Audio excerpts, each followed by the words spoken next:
All right, welcome to week 6 for English 123. We're still discussing drafting. We're going to be discussing revision and editing, and hopefully providing some insight into what are the differences.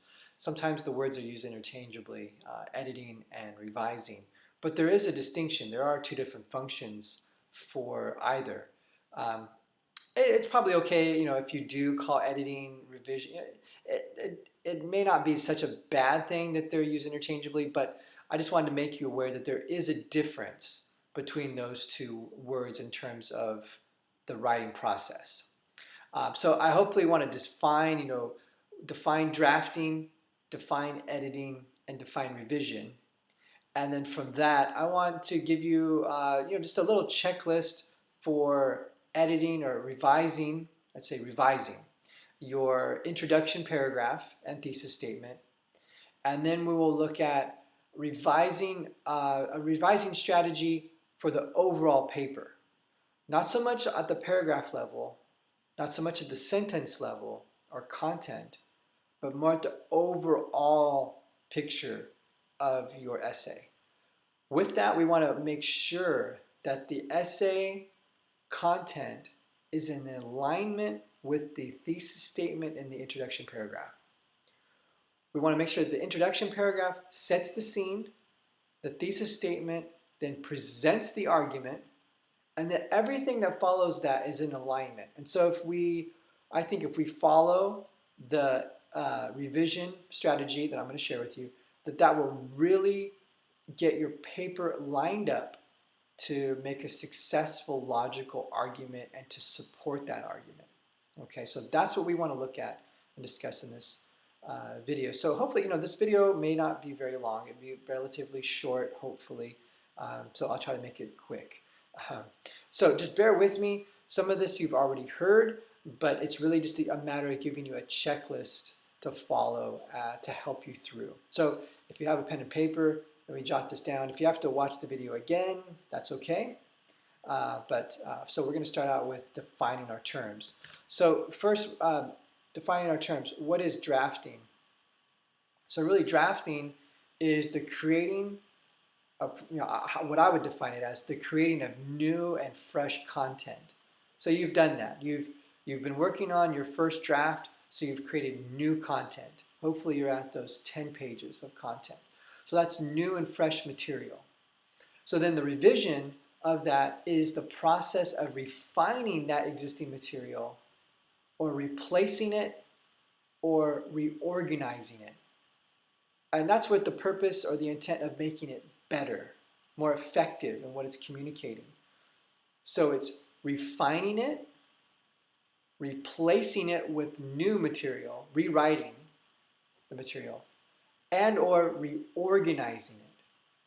Reorganizing paragraphs, reorganizing sentences within a paragraph, reorganizing words within a sentence. So it's the reorganization, it's the replacing, and it's the refining. So those three things, I think, will really define revision. And those are all R's. Revision is refining, replacing, and reorganizing. So maybe that will be easy for you to remember. Now, editing is typically related to the correction of punctuation and grammar. So grammatical issues, punctuation issues, that's really what editing is. It's more of the finer mechanical aspects of the paper, whereas revision is more of the larger content issues. Revision is content-based, editing is more mechanical-based. And editing actually goes into your in-text citations and your style if you're using MLA or APA, and your works cited page and all the finer, arguably monotonous and tedious details of a works cited page or a reference page. Make sure if you're using APA, if your cover page is just right, if your abstract is just right, your running head is just right. Those are all editing issues. But anything pertaining to content, that would be revision. Okay, so that's our defining of terms. So moving forward, looking at the introduction, revising the introduction, um, this could also fall into proofreading as well, but really we want to look at the introduction and make sure that it really sets the stage of what we're trying to accomplish in the overall essay. So I have a series of 4 questions here that I think will help you accomplish that. And it's information I've already discussed. So it's nothing new. It's just I'm putting it together in a listing to help you as a checklist to hopefully accomplish that. So number 1, these are a series of questions that you can ask for your introduction. Does the introduction begin with a background or context reasonably larger than the thesis statement? Does it? I want to ask that question. Evaluate your thesis. Evaluate your introduction paragraph. Does it start with a background context that's reasonably broader than your thesis statement? Okay. Question number 2. Does the introduction gradually narrow down to the thesis statement? So remember, if I said before, the introduction gradually should narrow down to that thesis statement. Which then, for the third question, is does the thesis statement act as a logical conclusion of the intro paragraph? So is the thesis statement a conclusion of all that background historical context that you've provided? And then lastly, does the thesis statement contain all 3 essential elements of the what, how, and why that we've discussed previously? So if you evaluate your introduction paragraph based on those 4 questions, you can then begin to revise it and reorganize it and restructure it to meet those specific questions. So if you need to remove content or rewrite content or add content to your introduction, that would be revision. If you need to reorganize content, that would be revision. If you need to refine what you already have there, that would be revision. So hopefully that will provide you some guidance on revising your introduction paragraph, because as I've said before, if your introduction paragraph is set and your thesis statement is the logical conclusion of that paragraph, then it serves as an anchor for the rest of the paper. So now the next part of this revision strategy is going to serve as a way of aligning the paper with that introduction, with that thesis statement, to have it anchored into that. So it does involve a little bit of work. You may consider using this. If not, it's okay. It's just a suggestion, but you may consider doing a brief outline of your first draft. Now, when I say outline, I just mean looking at the main points of your paper, the main points, and then looking at how those main points correlate with the subpoints. So map out your paper. Do a brief outline of your existing essay, identifying the topic sentences of the paragraphs. Looking at main points, because those topic sentences may address main points or subpoints, depending on how your paper is structured.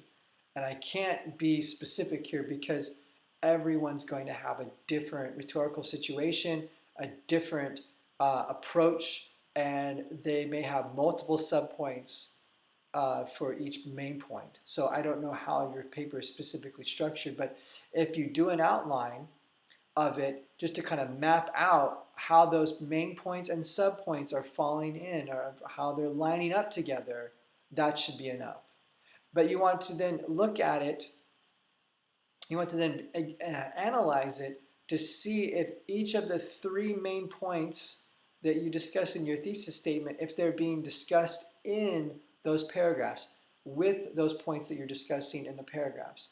So what I'm trying to say here is, does the thesis statement, those 3 ABC points that are in the thesis statement, do those correlate? Are they being expressed and discussed in the paragraphs, in the content of your paper? If they do, then things are locking in. Things are locking in well. If there's a disconnect, then we need to figure out a way of getting those 3 points from the thesis statement into the paragraphing of your paper. So if you have 3 main points that are discussed in a thesis statement, that could be several paragraphs for each point, which then could have subpoints correlated with those. So there's a lot of potential for content just based on those 3 highlighted points from the thesis statement. So does it correlate? Do they lock together? Are those 3 main points being discussed in the paragraphs of your essay? Do they lock together? Okay, so after that, does each of your paragraphs have a topic sentence that supports the thesis statement? So not only are those 3 points being discussed, but then are all of the paragraphs related in some way? That's really what we're after, is that all of the paragraphs in the paper will relate to and plug into that thesis statement, whether by subpoint or main point. So that would, this is just a strategy for you to look at the overall structure of the paper and to see if everything is lined up with that thesis statement and that introduction paragraph. So it's a strategy you can use if you know it may not work for you. It may work for you, and maybe you have another plan, another way of working it out. But I think this would just be a good way to get things in line. If you do the outline and then begin to analyze your paragraphs and see how everything points back to the thesis statement, you'll be able to see that, okay, everything's lined up. If something's out or if something's digressing away from the thesis statement, then you can begin to make those adjustments and then bring it back in alignment. Or just eliminate the paragraph altogether if it doesn't correlate. So if you have any questions, please let me know. I can certainly clarify anything further from this. I hope this helps you. The next video, we're going to be looking at revision at the paragraph level. This was at the overall level of the essay itself. Now we want to look at the paragraph level. So be sure to watch the next video. All right, thank you.